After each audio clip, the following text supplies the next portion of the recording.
आज की ये इंतहाई खौफनाक स्टोरी है जो किसी की आप बीती मैं आपके सामने शेयर कर रहा हूँ। इस खतरनाक खौफनाक वीडियो का बनाने का मकसद किसी शहर किसी इलाके से खौफजदा करना नहीं है, बल्कि प्रिकॉशंस लेना, एहतियात लेना, ये मकसद है।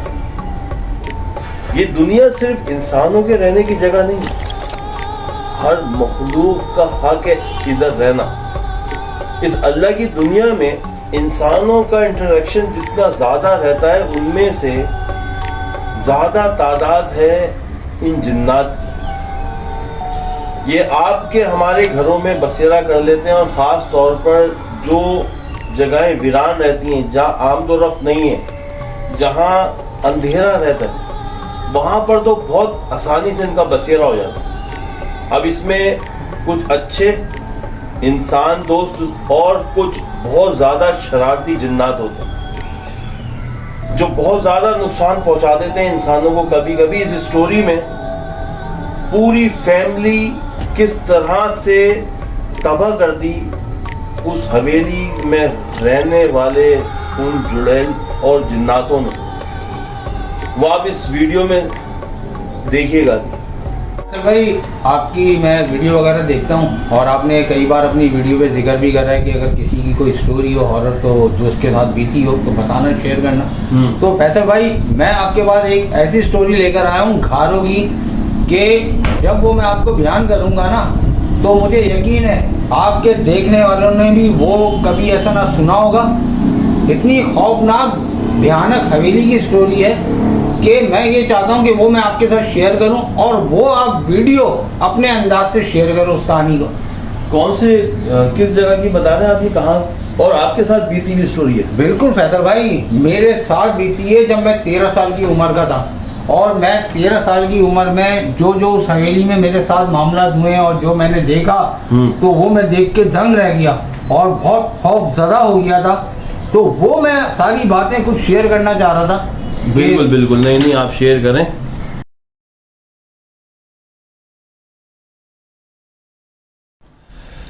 ये फैमिली कराची से घारों के लिए रवाना होती है, जहां ये एक शादी की खुशी में शिरकत के लिए खुशियां बांटने के लिए जा रहे थे।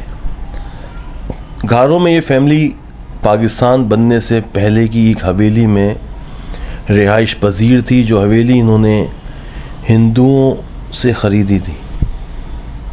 ये कदीम हवेली कुछ पुरसरारियत रखती थी। बहरहाल कराची से जो फैमिलीज़ वहाँ पहुँची घारों, बहुत खुशी का मौका था। एक दूसरे को देखकर बहुत खुश हो रहे थे सब, खाने बन रहे थे, नाश्ते लग रहे थे।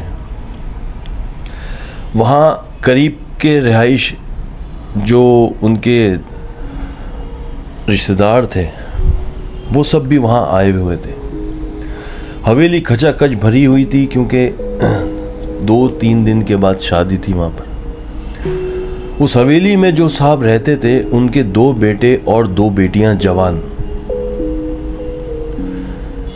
उनमें से एक बेटे की शादी थी, जिसमें शिरकत के लिए ये सब लोग वहाँ जमा हुए थे।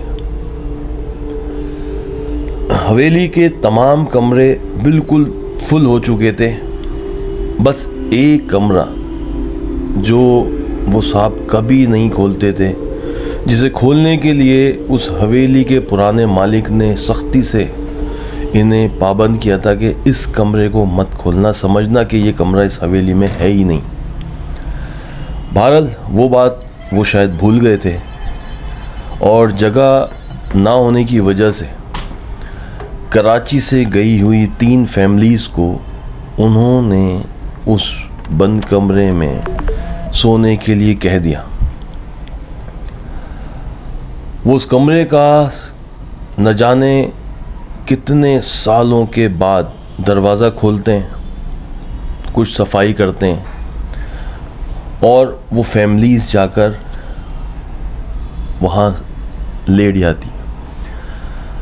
चूँकि वो कमरा ग्राउंड फ्लोर पर था, और अख्तर भाई बताते हैं कि ज़मीन पर बिस्तर लगा हुआ था और इनके कान ज़मीन पर थे और ज़मीन में से किसी के चीखने की आवाज़ आ रही थी। इनकी वालदा और बहन भाई भी इन्हीं के पास थे। कुछ देर के बाद अख्तर भाई की वालदा ने बच्चों को करीब सिमटाया और अख्तर भाई समझ गए कि ये आवाज़ सिर्फ उन्हें ही सुनाई नहीं दे रही बल्कि उनकी वालदा को भी सुनाई दे रही है। वहाँ 2 फैमिलीज़ और थीं, वो ख़वातीन भी अख्तर की वालदा के करीब आ गईं।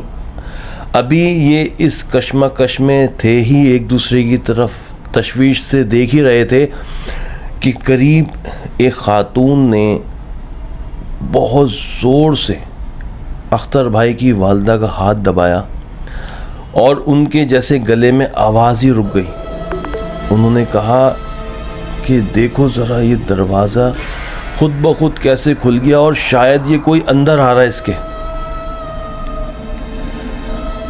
और वाकई वहाँ से जो अंदर आ रहा था उसे देखकर तो बच्चों ने माँ के पहलू में सर छुपा लिया।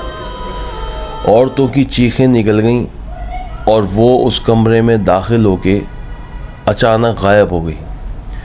इस चीखो पुकार सुनकर बाहर से वो साहब अंदर आए जो हवेली के मौजूदा मालिक थे और सिचुएशन देखकर समझ गए कि कोई ना कोई तो गड़बड़ है।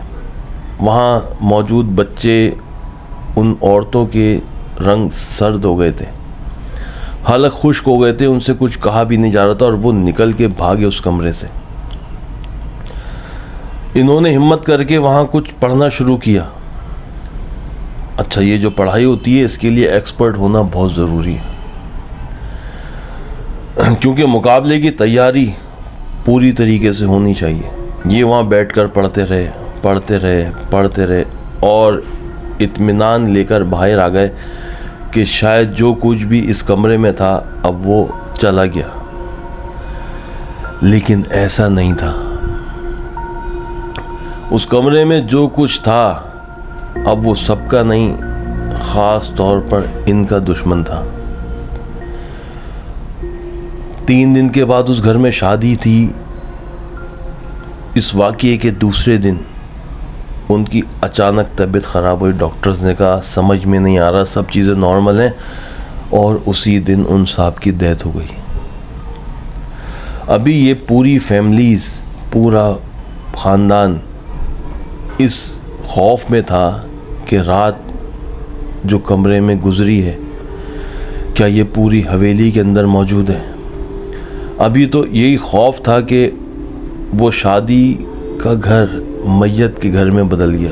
शादी कैंसिल हो गई और अगले दिन उनकी वाइफ का भी इंतकाल हो गया। ये सुनकर बड़ा अजीब सा लग रहा है। वहाँ आए हुए लोगों को कुछ समझ में नहीं आ रहा था कि क्या किया जाए। अपने बच्चों को लेकर फौरी तौर पे रवाना हुआ जाए वापस, या इस दुख के मौके पे इन बच्चों का साथ दिया जाए जो इनके 2 बेटे और 2 बेटियां बची हैं। बहरहाल वहाँ इलाके के लोग, करीब के रिश्तेदार, कराची से गई हुई फैमिलीज़, सब लोग सहन में जमा थे क्योंकि बड़ी हवेली थी। कमरों में जाने की किसी की हिम्मत नहीं थी। शादी तो टल चुकी थी, लेकिन अब खौफ ये था कि अब इस हवेली में चूँकि रहना है उन बच्चों ने, उन जवान बच्चों ने, तो कैसे रहेंगे। ये शादी दोबारा कब होगी, और वो मियाँ बीवी जो अभी 1 दिन पहले खुशियाँ मना रहे थे सबके साथ मिलके, आज इस दुनिया में नहीं है। और शायद ये उसका नतीजा है जो उस कमरे में पढ़ाई करने के लिए बैठे थे। जितना सख्त इम्तिहान होता है उतनी बड़ी तैयारी की जाती है। बहरहाल उनकी वाइफ की भी तदफीन हो गई। आहिस्ता लोग अपने घरों पर चले गए। जो करीब के रिश्तेदार थे वो भी चले गए और दोबारा आने का वादा करके गए। कराची से गई हुई फैमिलीज़ भी इसरार करने लगी कि हम भी अब कराची वापस जाएं। तो उन बच्चों ने बड़ा इसरार किया कि हम तो यहाँ बिल्कुल अकेले रह जाएंगे। सब ने मशवरा दिया कि तुम फौरी तौर पर इस हवेली को यहाँ छोड़ दो।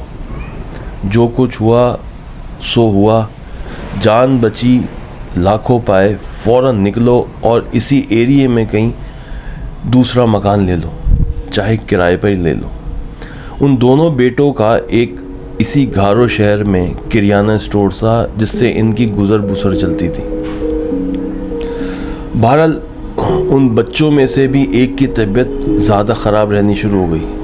उन दो बहनों में से छोटी बहन एक दिन छत पर कपड़े सुखाने गई तो छत से गिरकर उसकी पैर की कई जगह से हड्डियां टूट गईं।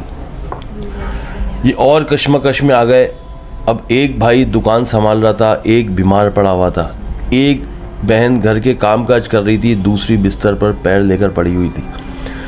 करीबी रिश्तेदारों ने दोबारा समझाया कि फौरी तौर पर इसको छोड़ दो, इससे पहले कि तुम्हें भी कुछ और भयानक देखना पड़े।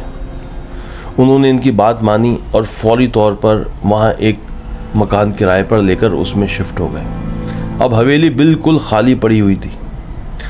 कुछ अरसे वहाँ रहने के बाद इन्होंने फैसला किया कि अब हम कराची ही शिफ्ट हो जाते हैं। ये करियाना की दुकान भी किराए पर दे देते हैं और कराची में कोई दूसरा रोज़गार तलाश करेंगे। वो दोनों भाई दोनों बहनें कराची शिफ्ट हो गए। शादियां हो गई, दिन गुजर गए। कभी कभी हवेली की बात होती थी तो लोग खौफजदा हो जाते थे। कुछ लोग अभी भी उस रात का यकीन नहीं कर रहे थे जो उन फैमिलीज़ पर गुजरी, लेकिन अख्तर भाई उस फैमिली में मौजूद थे जो आज 43 ईयर्स के हैं और उस वक्त उनकी उम्र 13 साल थी। कहानी अभी ख़त्म नहीं हुई, अब कहानी दूसरा रुख लेती है। अब होता कुछ ऐसा है कि जो कराची शिफ्ट हुए थे बहन भाई, उनमें से बड़ी बहन के शौहर ने एक दिन वो किस्सा छेड़ा कि तुम्हारी एक प्रॉपर्टी वहाँ पर पड़ी हुई है, उसे सेल आउट क्यों नहीं कर देते। उन्होंने कहा उस हवेली का नाम भी मत लेना, वहाँ हमारी बहुत भयानक यादें हैं। उन्होंने कहा अरे जो होना था सो हो गया। उन्होंने उसके भाई से बात की। उसके भाई ने कहा कि वहाँ जाएगा कौन, 30 साल पहले हम वहाँ से वापस कराची शिफ्ट हो चुके हैं। वो हवेली आज भी वैसे ही बंद पड़ी हुई है और अब तो बहुत बोसीदा हालत में, उसकी रेनोवेशन हो उसके बाद वो सेल आउट हो।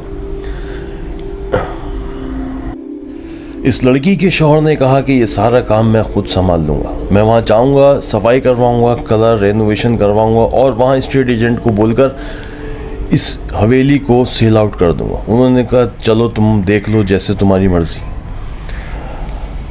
अब इसे नहीं पता था कि इसकी ज़िंदगी में ये लालच कर रहा है, अपॉर्चुनिटी समझ रहा है, या एक बहुत बड़ा भूचाल आने वाला है। इसने अपनी बीवी बच्चों को लिया और फिर दोबारा घारो उसी हवेली में अपनी बीवी को लेकर पहुंच गया। अब ये इसकी बीवी बच्चे उस हवेली में दाखिल होते हैं, दरवाज़ा खोलते हैं, ढेर लगा होता है ज़मीन पर मिट्टी का, जाले लगे हुए होते हैं, अजीब सी एक स्मेल आ रही होती है।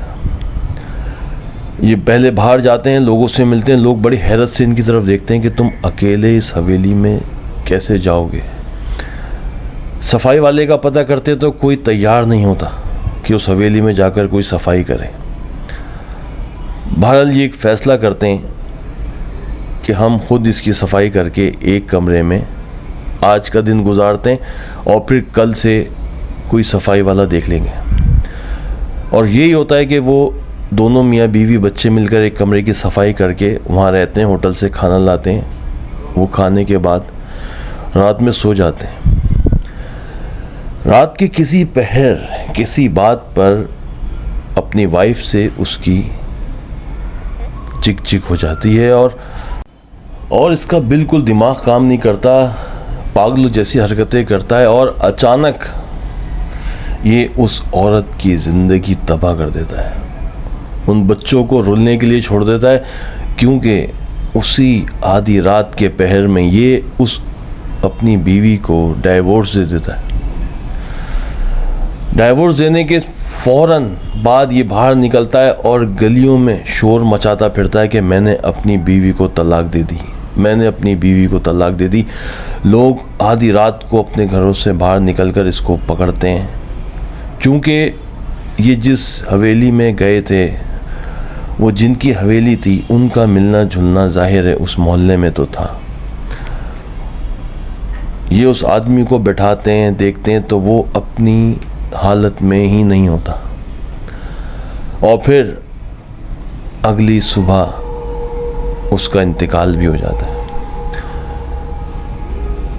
अब इस हवेली ने एक और भेद चढ़ा ली।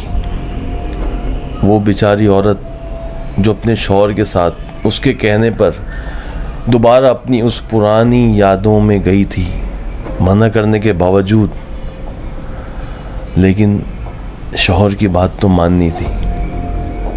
अब अपने बच्चों को खुद अकेली वापस कराची शिफ्ट होती है। वो हंसती खेलती फैमिलीज सब की सब तबाह हो गई। आज भी वो हवेली वीरान पड़ी है, कोई उसको परचेस करने के लिए तैयार नहीं है। स्टेट एजेंट्स को भी अगर आप कहते हैं तो वो फ़ौरन सुनते ही मना कर देंगे। वहाँ के लोगों का कहना है कि हम उसके करीब से भी नहीं गुजरते। असर मगरिब के बाद तो उस रोड से भी लोग मोटरसाइकिल पर भी नहीं गुजरते, इतना खौफ है। पाकिस्तान बनने से पहले की वो हवेली थी जो अब से 30 साल पहले लॉक हुई थी, और अब तो बिल्कुल वीराना पड़ा हुआ है।